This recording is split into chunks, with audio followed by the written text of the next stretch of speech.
ஆண்டவராகிய இயேசு கிறிஸ்துவின் இனிய நாமத்தினாலே ஜெப வீட்டின் சார்பாக உங்களை அனைவரையும் வாழ்த்துகிறேன். தேவ பிள்ளைகளே, இன்று உங்கள் வாழ்க்கையிலே அநேக காரியங்களை எண்ணி கலங்காதிருங்கள். சகலத்தையும் கட்டி எழுப்ப ஆண்டவராகிய இயேசு கிறிஸ்து உங்கள் வாழ்க்கையில் வந்திருக்கிறார். அவர் உங்களுக்கு சமாதானத்தையும் சந்தோஷத்தையும் திரும்ப தர அவர் உயிர் தேர்ந்திருக்கிறார். அல்லேலூயா. உங்கள் வலியையும் உங்கள் வேதனைகளையும் உங்கள் நோய்களையும் அவர் குணமாக்க வல்லவராக இருக்கிறார். சகோதர சகோதரிகளே, விடுதலையும் மீட்பும் உங்களுக்கு சமீபமாய் வந்திருக்கிறது. அல்லேலூயா, அல்லேலூயா. ஆனால் ஒரு நிபந்தனை, ஆண்டவரிடத்தில் விடுதலை பெற்றுக்கொள்வீர்கள். அவரிடத்தில் கேட்டால் அவர் விடுதலை கொடுத்துருவார்.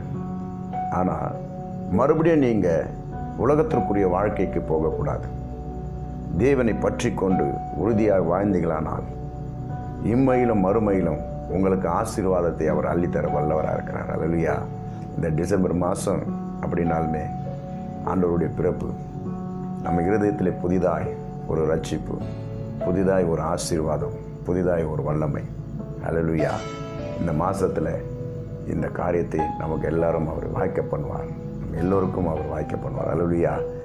இதுக்கு தான் வேதாகமத்தில் எரேமியா புஸ்தகம் 30ஆம் அதிகாரம் 17ஆம் வசனத்தில் இப்படியா சொல்லுது: நான் உனக்கு ஆரோக்கியம் வரப்பண்ணி உன் காயங்களையும் ஆற்றுவேன் என்று கர்த்தர் சொல்லுகிறார். அல்லேலூயா. அவர் நமக்கு ஆரோக்கியத்தை வரப்பண்ணி நம் காயங்கள் எல்லாம் அவர் ஆற்ற வல்லவராக இருக்கிறார். அல்லேலூயா. கண்களை மூடி செபிப்போமா. கிருபையும் இரக்கமும் நிறைந்த எங்கள் பரலோக பிதாவே, இந்த அதிகாலையிலே தகப்பனே, எங்கள் காயங்கள் எல்லாம் ஆற்றி எங்களுக்கு ஆரோக்கியத்தை வர பண்ண போகிற எங்கள் தெய்வனாகிய கர்த்தரை நோக்கி பார்க்கிறோம். அப்பா தகப்பனே, எங்கள் குடும்பத்தில் சிறு பிள்ளை முதல் வயதானவர்களையும் உமது கரத்தில் ஒப்பு கொடுக்கிறேன். நீர் ஆரோக்கியத்தையும் பலனையும் அப்பா சமாதானத்தையும் எங்கள் குடும்பத்தில் நீர் கட்டளையிடுங்க. நீர் அப்படியே செய்வதற்காக நன்றி செலுத்துகிறோம். இந்த நாள் மன மகிழ்ச்சி நாளாக நீர் கட்டளையிட்டதற்காக நன்றி. இயேசுவின் மூலம் பிதாவே, ஆமென், ஆமென். ஹல்லேலூயா, ஹல்லேலூயா, ஹல்லேலூயா. ஆகவே உங்களை ஆசீர்வதிப்பார், உங்களை பெருகவே பெருக செய்வார்.